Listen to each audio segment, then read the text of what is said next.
This ancient black figure illustration shows the classic galley ship, a symbol that calls to mind the legendary scale of the Trojan War. For thousands of years, Western memory has defined this conflict by its sheer magnitude, a clash of gods, mythical monsters, and an armada of 1,000 ships. Yet the inciting incident for this continental mobilization was localized and interpersonal. A diplomatic visit from a Trojan prince ended with a broken rule of hospitality and his departure with Helen, the wife of his Spartan host.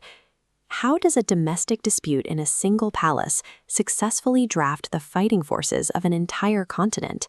In the geopolitical landscape of the Bronze Age, the abduction of Helen functioned as a profound diplomatic insult. It publicly humiliated King Menelaus and his brother Agamemnon, openly challenging the political authority of the Greek coalition on the world stage. When national ego is engaged over a perceived slight, the machinery of war initiates a chain reaction.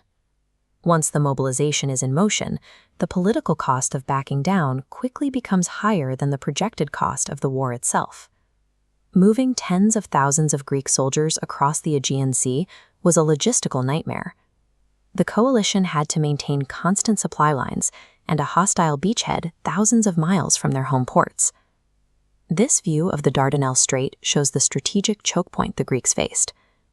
Troy sat on a defensible plateau that commanded total control over the trade routes flowing into the Black Sea. Bronze Age armies lacked the heavy artillery needed to breach fortified stone. Siege warfare meant camping outside the gates for months, attempting to sever the city's supply lines while waiting for the defenders to starve. These massive, towering stone blocks illustrate why a quick victory was impossible. The sheer height and steep angles of the city's defenses made a direct assault a suicidal prospect. When an overwhelming offensive force meets an unbreakable defensive wall, the conflict locks into a stalemate. The war of movement stopped, replaced by a decade-long grind that exhausted both civilizations. By the 10th year of the siege, the Greek encampment was rotting. Disease swept through the tents, and the prolonged lack of progress fractured the coalition's morale. This stagnation shattered the Greek chain of command. In a bid to assert his waning authority, King Agamemnon publicly insulted Achilles, the Greeks' most vital tactical asset, causing him to withdraw his troops from the battlefield. This pottery depicts the chaotic infantry combat that followed. Without their greatest warrior, the Greek lines crumbled. Thousands of allied soldiers were fed into a meat grinder, suffering horrific casualties as a result of their commanders' fractured egos. The escalation reached a peak in a cycle of vengeance. The Trojan prince Hector killed Achilles' companion, Patroclus, leading Achilles to slaughter Hector and desecrate his body in full view of the city. At this stage, the original goal of the expedition was forgotten. The war was now driven solely by a cycle of blinding, zero-sum vengeance. After 10 years, the Greek coalition reached a breaking point. Brute force had failed, and they lacked resources to sustain the siege for an 11th year. The strategist Odysseus recognized victory required a shift away from traditional combat and toward psychological manipulation. This ancient terracotta relief shows the physical nature of the trap. The wooden horse was a calculated exploit of Trojan religious reverence, designed to look like a sacred offering that would be sacrilegious to destroy. The Greeks burned their camp and sailed out of sight, manufacturing an illusion of total retreat. The Trojans, eager for a sign of victory, brought the weapon inside their own walls.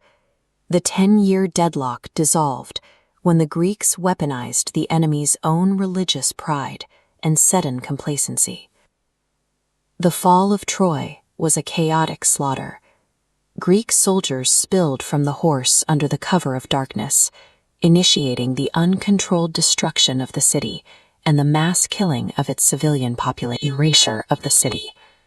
The foundations survived, but the Bronze Age superpower upon them was annihilated. This empty, battered bronze helmet represents the hollow nature of the victory. The Greeks committed such atrocities during the sack that their homecomings were cursed. Most of the surviving fleet was destroyed by storms before reaching Greece. The narrative of the Trojan War has endured for 3 millennia because it refuses to present a simple battle of good versus evil. It tracks a series of choices that lead toward mutual destruction. Troy serves as a cautionary tale for any civilization. In a conflict driven by an unchecked chain reaction of pride, there are no actual victors, only survivors and ghosts.